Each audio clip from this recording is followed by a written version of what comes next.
This year the Onam is in the month of September, starts on 15th of September.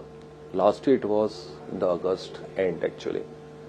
But if I try to compare the numbers of last year August versus this year numbers for Maruti, last month in Kerala we saw a growth in the booking to the tune of 11%.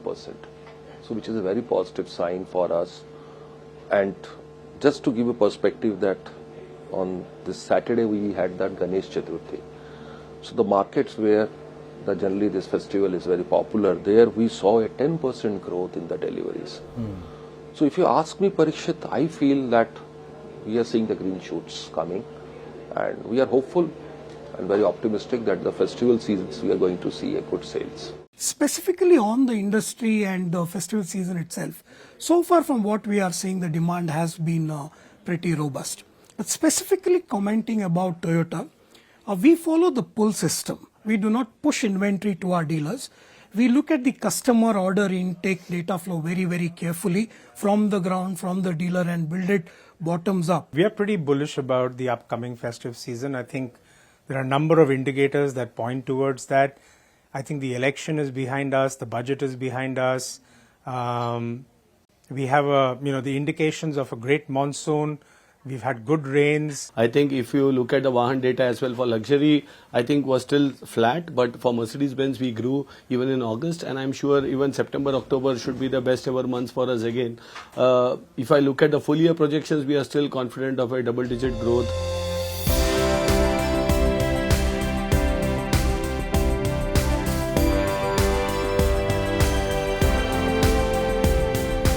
Now coming to the hybrid, yes, the share of business of hybrid is going up as compared to the EV. You all know that hybrids are now, customers are preferring it, and I think thanks to some of the state governments for coming up and giving that option to the customer, that let the customer decide which technology they would like to prefer. I can give you a forecast for 2030. We feel hybrids will be around 25%. Customer is very acutely and consciously giving his love and mandate for the strong hybrids.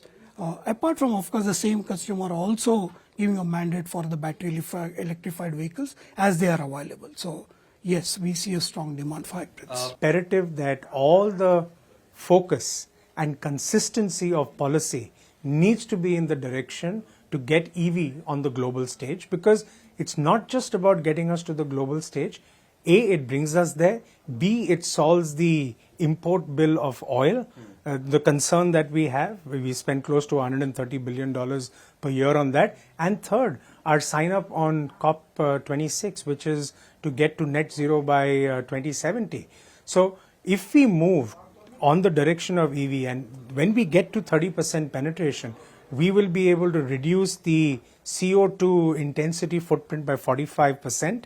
And we will be able to reduce the oil import bill by over 1 lakh crores. Would you say that there is also a lesson for India in what has happened in some of the developed markets with subsidies being pulled off and EV sales going down? 100%, Parikshit. I think the main lesson is be consistent.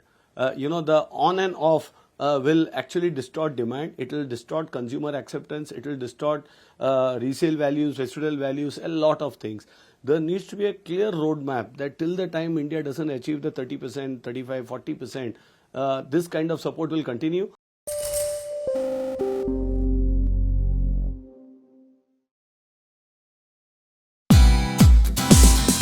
Thank you for watching us on CNBC TV18. For all news and updates, subscribe to our YouTube channel and watch us on all social media platforms.